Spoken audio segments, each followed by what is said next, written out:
c'est un des 4 plus grands sanctuaires au monde consacrés à la Vierge Marie, qui accueille chaque année des millions de pèlerins. Ici, la Vierge Marie est apparue 18 fois en 1858 à une jeune fille qui s'appelait Bernadette.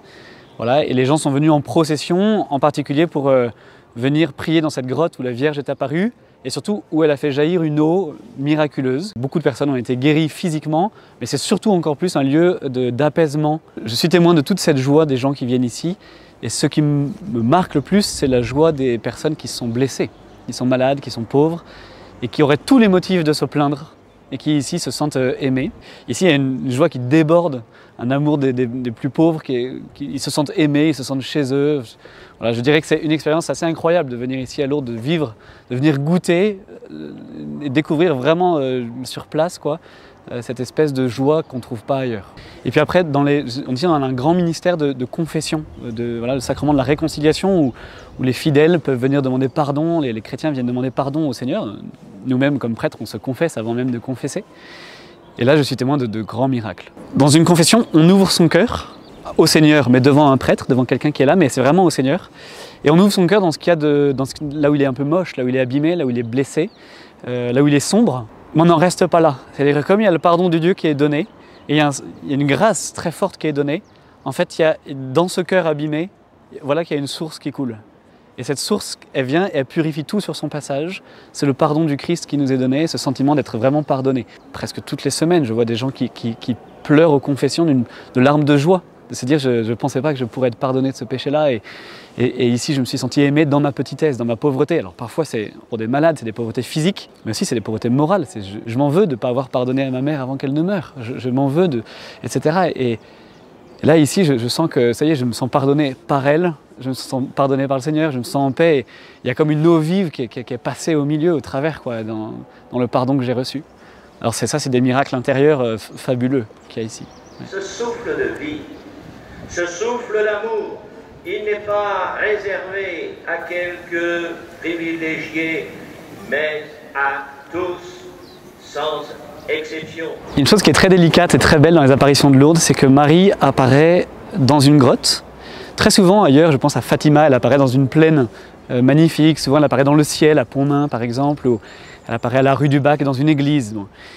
Ici, Marie, elle apparaît dans une grotte qui symbolise quand même un peu les impasses de notre vie, les lieux où on est un peu coincé, un peu bloqué, etc.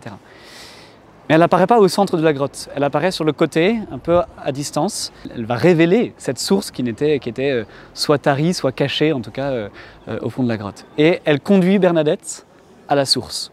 Encore aujourd'hui, elle conduit tous les pèlerins à la source. On vient à Lourdes pour prier Marie, mais surtout pour boire cette eau miraculeuse, pour se laisser purifier dans le sacrement de la réconciliation, etc. Et au centre de la grotte, on a placé l'autel et la croix.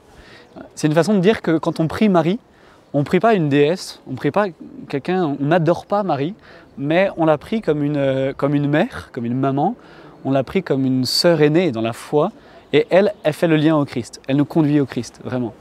Et la seule façon, je crois, de rester près de Jésus dans notre épreuve, on sait bien que dans nos difficultés, c'est hyper difficile d'avoir un cœur qui s'élargit et qui pense aux autres, etc. Dans les épreuves, les petites épreuves comme les grandes, on a naturellement un cœur qui se recroqueville. La seule façon de rester près de Jésus, et c'est lui qui élargit notre cœur, c'est de rester près de Marie, qui est elle près de la croix.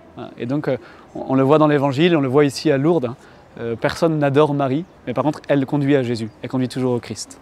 Le message que Marie ici a donné à Bernadette, c'est d'abord un message de prière et de conversion.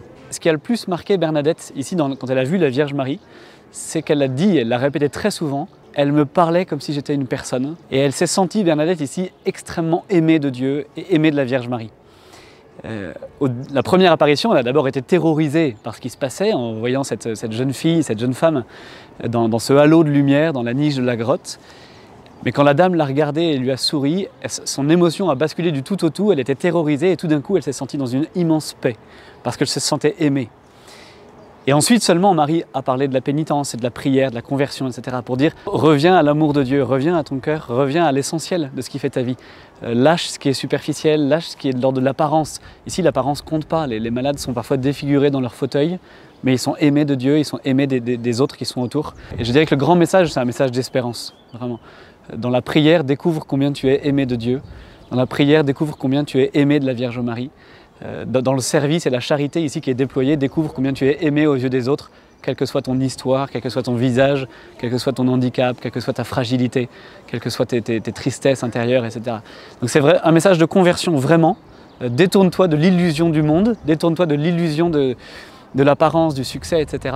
Et reviens à l'amour de Dieu, à l'amour du prochain.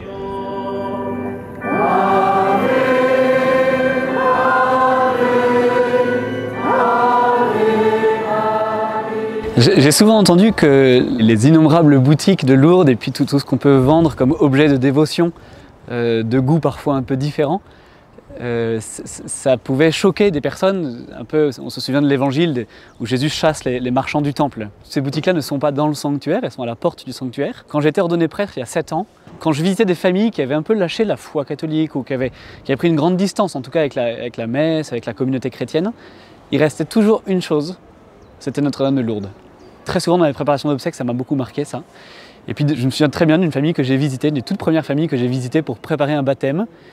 Je leur ai demandé s'ils avaient quelque chose de religieux dans une croix, une vierge, quelque chose, etc. Il n'y avait rien d'exposé, mais elle est tout de suite allée chercher dans ses cartons une petite gourde de Lourdes, une petite vierge en plastique de Lourdes.